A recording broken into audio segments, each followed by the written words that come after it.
កំពុងធំមានភ្នំសនតុងខេត្តកំពុងធំមានភ្នំសនតុងមានសម្បូរព្រៃកុង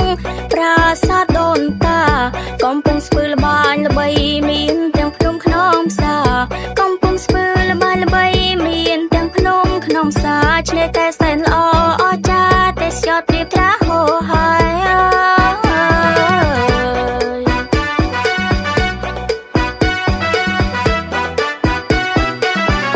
បៃលិនត្បូងល្អថាកំរមានណាំង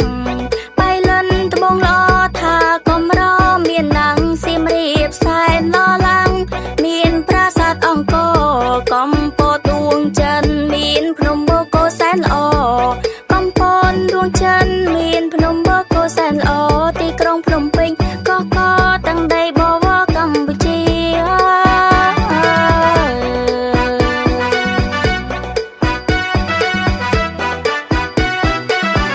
ស្ទឹងត្រែងព្រះវិហារគឺជាទីមនោរម្យស្ទឹងត្រែងព្រះវិហារគឺជាទីមនោរម្យមណ្ឌលគិរីសុខុមសម្បូរព្រៃភ្នំប្រឹងសាបាត់ដំបងល្អឆើតមានទាំងម្ហូបឆ្ងាញ់ពិសាបាត់ដំបងល្អឆើតមានទាំងម្ហូបឆ្ងាញ់ពិសាក៏កងបានទៅទស្សនាតាក់ទាញចិន្តាបងប្អូនប្រុងស្រី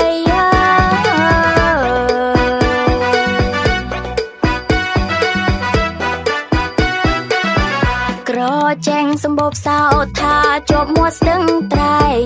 ក្រចែងសម្បូរផ្សោតថាជាប់មាត់ស្ទឹងត្រែងឧត្តរមានជ័យព្រៃវែងសំរងសែនល្អឯងកំពុងសោមនៅឆ្ងាយអគារតូចធំច្រើនអាណែងកំពុងសោមនៅឆ្ងាយអគារតូចធំច្រើនអាណែងបន្ទាយមានជ័យល្អផ្លាយស្វែងរៀងពកភ្នែកនៅក្នុងចិន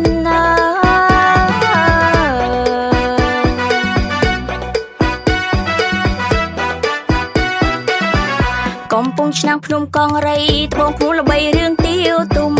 កំពុងឆ្នាំងភ្នំកងរៃត្បូងភ្នំល្បីរឿងទាវទុំខែកណ្ដាលជាទីប្រជុំវ៉ាំបធរថ្លៃថ្លាតាកែវល្អស្រងមានភ្នំជីសោផងណាតាកែវល្អស្រងមានភ្នំជីសោផងណារតនគិរីមានបញ្ញាសាសពីដូនតាមកយូរហើយ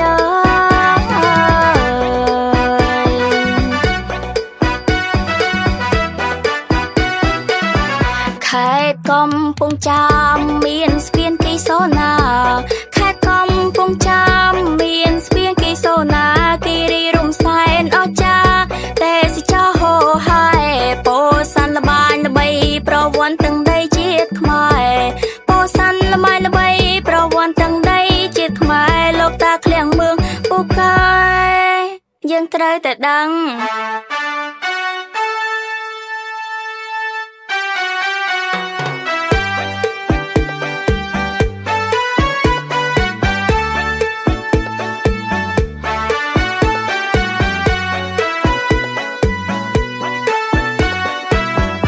ទាំងដីសវណ្ណភូមិពិនជាមានតម្លៃ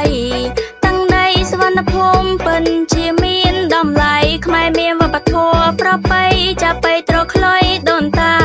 បេងដូងកម្ពុជាមានអក្សរជាតិភាសាបេងដូងកម្ពុជាមានអក្សរជាតិភាសាដូច្នេះយើងត្រូវរក្សាពូជពង្សសាវតាឈាមជ័រ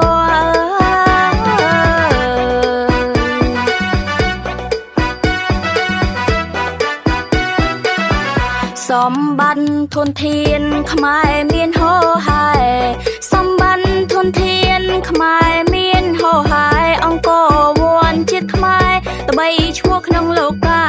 វប្បធម៌ត្រចាំងខ្មែរជាជាតិសាសន៍ថ្លៃថ្លាវប្បធម៌ត្រ